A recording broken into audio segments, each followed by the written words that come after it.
Assalamualaikum everyone, welcome back to another video of Easy English Academy, and in this video we are going to learn sentence and its different types both on the basis of its structure and function. So let's start the video, and as usual we will see the definition of sentence so that we can understand what is meant by sentence and what function does a sentence perform in our lives. So sentence is a group of words that conveys a complete meaning and thought. कि sentence जो होता है that is group और cluster of words that conveys a complete meaning and thought. हम words को इस तरह से अरेंज करते हैं कि वो एक प्रॉपर सेंस बनाते हैं और कोई हमारे जो मीनिंग होते हैं, हमारी जो थॉट होती है, हमारी कोई बात होती है, वो दूसरे बंदे तक कन्वे करते हैं. तो ये थी इसकी डेफिनेशन. नेक्स्ट है इसके कॉन्स्टिट्यूएंट्स कि किसी सेंटेंस में कौन कौन से जो उसके पार्ट्स होते हैं. कॉन्स्टिट्यूएंट्स बेसिकली मीन के पार्ट्स ऑफ अ सेंटेंस. तो एक सेंटेंस के अंदर there must be subject, verb and object. अब इंग्लिश सेंटेंस में कॉमनली जो स्ट्रक्चर देखा जाता है उसमें सब्जेक्ट, वर्ब, ऑब्जेक्ट और यही ऑर्डर होता है इनके अरेंजमेंट का.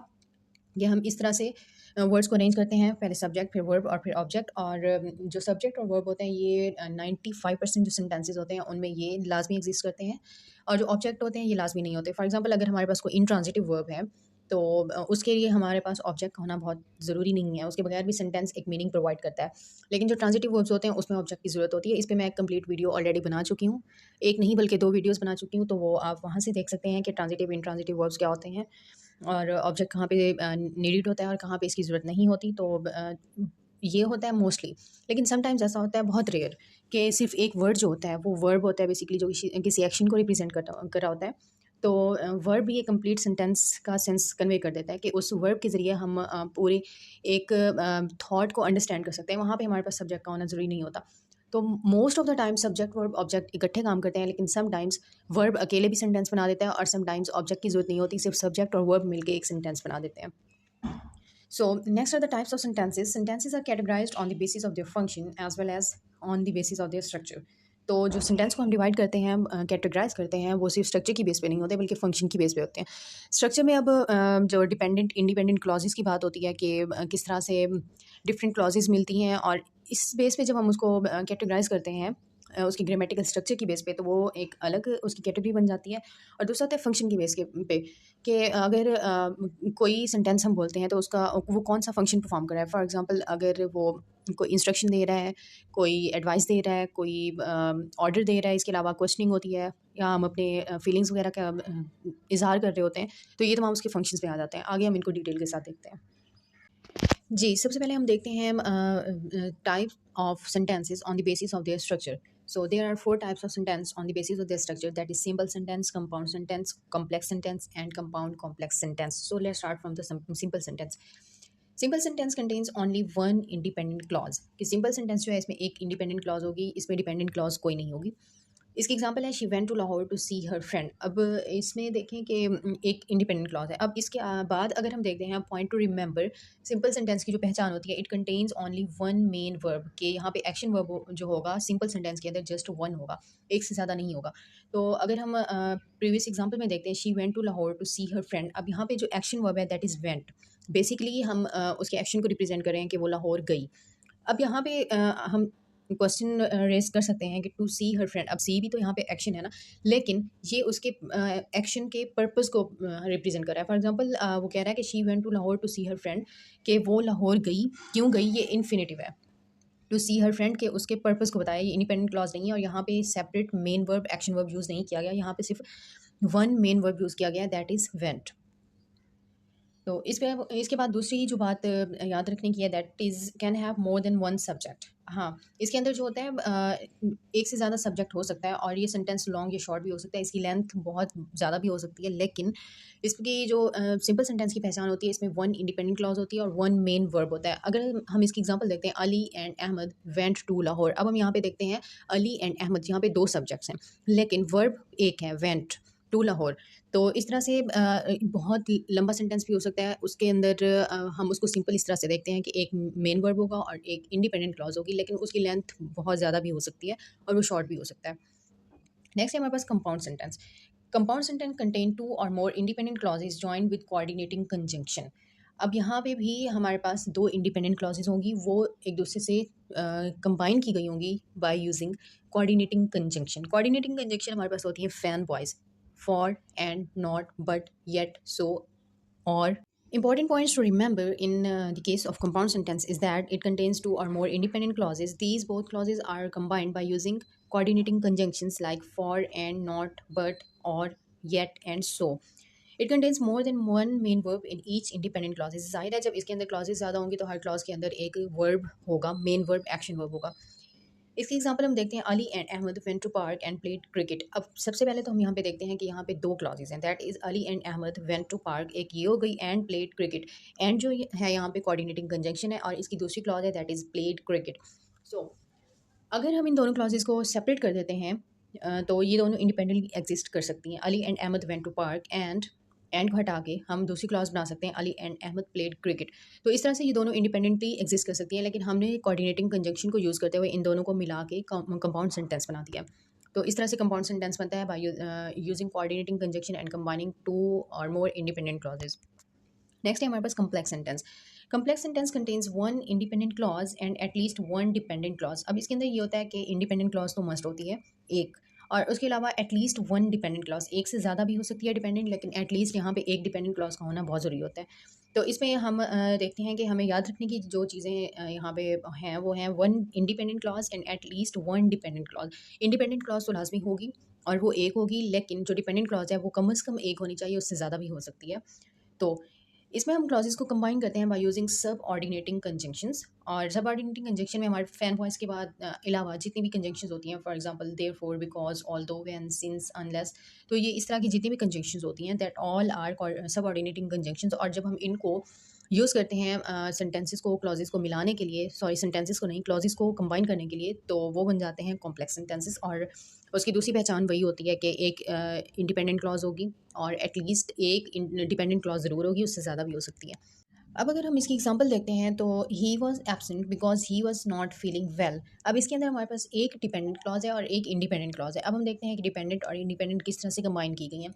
ही वॉज एबसेंट, अब ये जो क्लॉज है ये इंडिपेंडेंटली एग्जिस्ट कर सकती है, ये कंप्लीट एक थॉट को, एक मीनिंग को कन्वे कर रही है. Because he was not feeling well, अब यहाँ पे जो बिकॉज है दैट इज सब ऑर्डिनेटिंग कंजंक्शन, और because he was not feeling well, इस क्लॉज को अगर हम इंडिपेंडेंटली देखते हैं तो ये एक कोई कंप्लीट मीनिंग कन्वे नहीं करी. इसको एक कंप्लीट सेंटेंस बनाने के लिए हमें इसके साथ कुछ और ऐड करना पड़ेगा. Because he was not feeling well, ये कोई सेंस कन्वे नहीं करा. तो इसलिए जब ये इंडिपेंडेंट और डिपेंडेंट क्लॉजेस सब ऑर्डिनेटिंग कंजंक्शन को यूज़ करते हुए कंबाइन की जाती हैं तो ये बन जाता है complex sentence. Next we have compound complex sentence. और जो कंपाउंड कॉम्प्लेक्स सेंटेंस होता है it is the combination of both compound and complex sentence. और in this type of sentence it combines the feature of both compound sentence and complex sentence. और इसमें देखते हैं कि जो कंपाउंड सेंटेंस की कैरेक्टरिस्टिक्स हैं that is it contains two independent clauses. अब हमने देखा है जो कंपाउंड सेंटेंस होता है उसके अंदर दो या दो से ज़्यादा इंडिपेंडेंट क्लॉजेज एग्जिस्ट करती हैं. और जो अगर हम कॉम्प्लेक्स की कैरेक्टरिस्टिक्स देखते हैं तो इसमें वन डिपेंडेंट क्लॉज होती है कि दो इंडिपेंडेंट क्लॉजेज होंगी और एक डिपेंडेंट क्लॉज होगी. तो ये कंपाउंड और कॉम्प्लेक्स की कैरेक्टरिस्टिक्स मिल के एक new type of sentence structure बनाते हैं that is compound complex sentence. अब इसकी एग्जांपल देखते हैं हम. Since she loves to read so she buys many books but she doesn't have time to read. अब सबसे पहले हम देखते हैं जो क्लॉज है that is since she loves to read.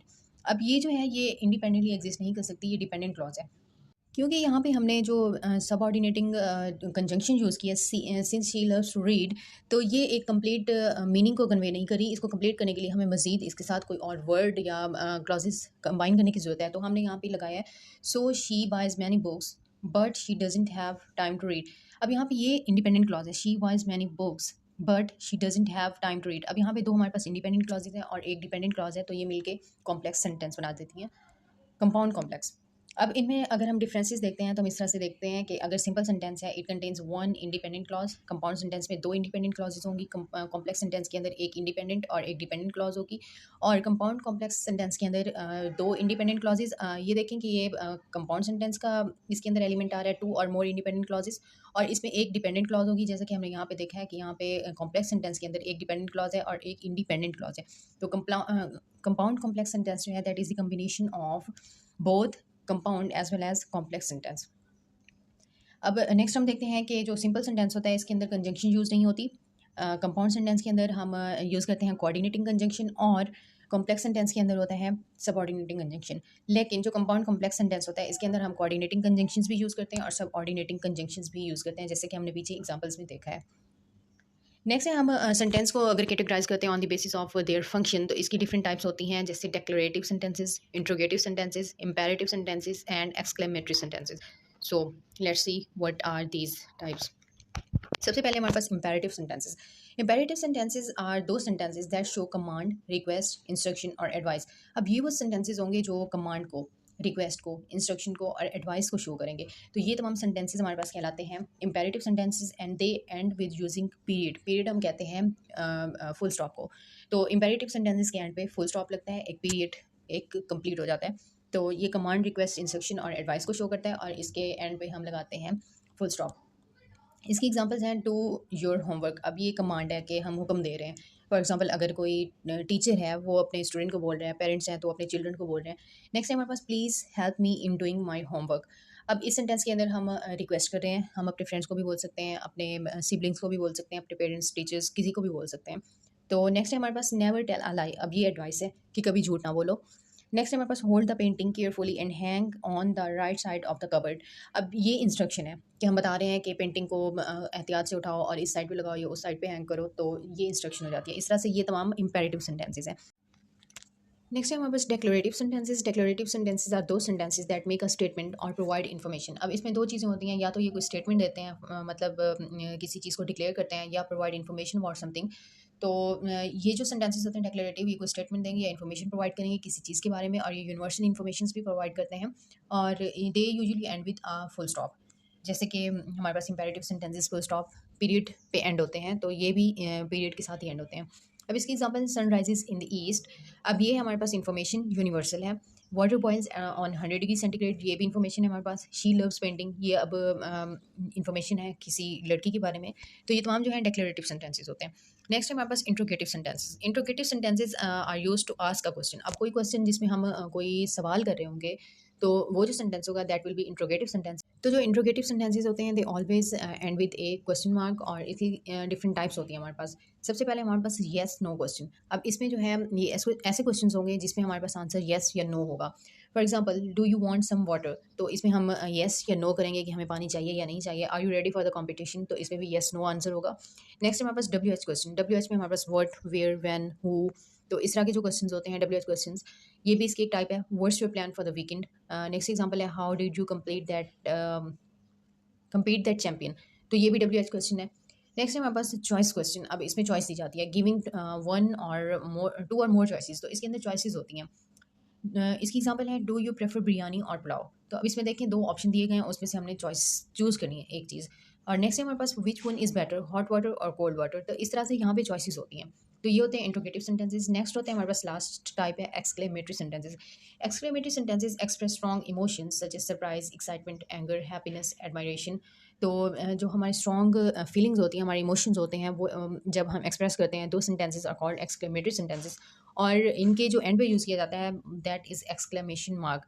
तो ये सेंटेंसेस एक्सक्लेमेशन मार्क पे एंड होते हैं। और इनकी एग्जांपल है व्हाट अ विक्ट्री। अब देखें जब कोई बंदा बहुत ही अनएक्सपेक्टेड वे में जीतता है, तो वहाँ पे हमारे पास एक सरप्राइज़ भी होता है, हैप्पीनेस भी होती है, तो वो एक स्ट्रॉन्ग इमोशन होता है। और देखें इसके एंड पे जो हमने यूज़ किया exclamation mark, what a victory. इसी तरह wow, damn, oh no, wow this project looks perfect, damn I forgot the keys, oh no he lost. तो ये तमाम जो हैं एक्सक्लेमेटरी सेंटेंसेस हैं और ये स्ट्रॉन्ग इमोशंस को रिप्रेजेंट करें। This is all about sentence, और इसमें हमने देखा है सेंटेंस की different types on the basis of their function and structure.